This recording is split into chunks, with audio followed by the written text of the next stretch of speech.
మాజీ మంత్రి కాకాని గోవర్ధన్ రెడ్డి అక్రమ మైనింగ్ కేసులో ఉత్కంఠ కొనసాగుతోంది. పరారీలో ఉన్న కాకానిపై పోలీసులు లుకౌట్ నోటీసులు జారీ చేయడంతో పోలీసులు 6 బృందాలుగా ఏర్పడి విజయవాడ, హైదరాబాద్, బెంగళూరు, చెన్నైలో గాలిస్తున్నారు. ఇప్పటికే ఈ కేసులో కాకానికి పోలీసులు 3 సార్లు నోటీసులు ఇచ్చారు.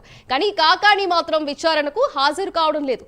అంతేకాకుండా హైకోర్టులో కూడా కాకానికి చుక్కెదురైంది. ఈ నేపథ్యంలో కాకానిపై పోలీసులు లుకౌట్ నోటీసులు జారీ చేశారు. మరోవైపు కాకాని సుప్రీంకోర్టును ఆశ్రయిస్తారంటూ ఆయన వర్గీయులు చెప్తున్నారు.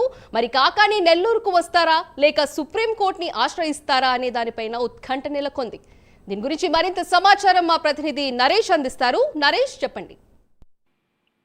మొత్తానికి కాకాని గోవర్ధన్ రెడ్డి అజ్ఞాతం వేయలేదు. ఇప్పటికే 3 సార్లు నోటీసులు ఇచ్చినప్పటికీ కూడా ఇంతవరకు నోటీసులకు జవాబుదారీగా ఇటు పోలీస్ స్టేషన్ విచారణకు రాకుండానే పోలీసులకి కళ్ళుగప్పి తిరుగుతున్నటువంటి పరిస్థితి కనపడతా ఉంది. మాజీ మంత్రి కాకాని అక్రమ క్వాడ్స్ రవాణా విషయంలో ఇప్పటికే హైకోర్టులో ముందస్తు బెయిల్ క్యాష్ పిటిషన్ పై ఆయన ముందు ధర్మాసనాన్ని అయితే అప్రోచ్ అయ్యారు. అయితే హైకోర్టు దీన్ని తిరస్కరించింది. ఈ నేపథ్యంలో కాకాని గోవర్ధన్ రెడ్డి అరెస్ట్ అయ్యేటువంటి అవకాశాలు దాదాపు కనపడడంతో ప్రస్తుతం పోలీసులకి కళ్ళుగప్పి తిరుగుతున్నటువంటి పరిస్థితి కనపడతా ఉంది. కాకాని గోవర్ధన్ రెడ్డిని ఏ టైంలో అయినా కూడా అరెస్ట్ చేసే అవకాశాలు కనపడుతున్నట్లుగా తెలుస్తా ఉంది. అయితే క్వాడ్స్ అక్రమ రవాణా కేసుతో పాటు మరో ఎస్సీ ఎస్టీ కేసు కూడా ఆయనపై నమోదు చేయడం జరిగింది. ఏదైతే ప్రధానంగా వైట్ స్టోన్ సంబంధించి తెల్లరాయికి సంబంధించినటువంటి అక్రమ రవాణాలో దాదాపు 250 కోట్ల వరకు కూడా అక్రమంగా రవాణా చేశారు.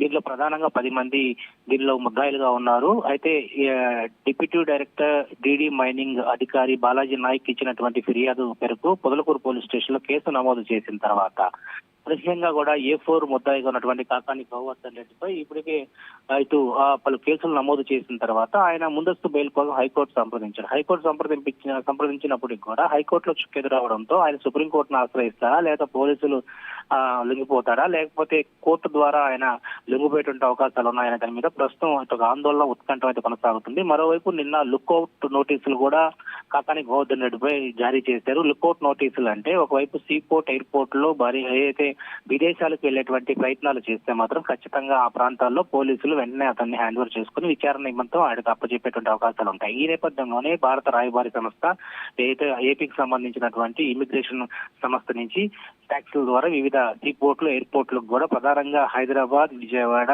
బెంగళూరు, చెన్నై ఈ ఎయిర్పోర్ట్లలో ప్రధానంగా పోలీసులకు ఇమిగ్రేషన్ సంబంధించిన అధికారులకు కూడా ఫిర్యాదు చేశారు. లుకౌట్ నోటీసులు జారీ చేస్తుందా ఉత్కంఠ పరిస్థితులు నెలకొంటున్నాయి.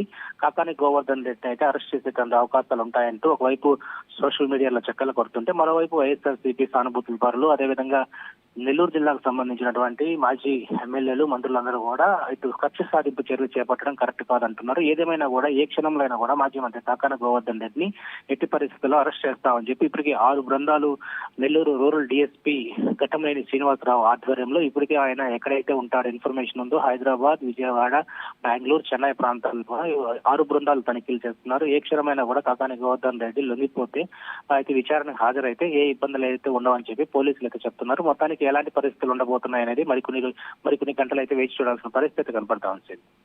Right, thank you Naresh.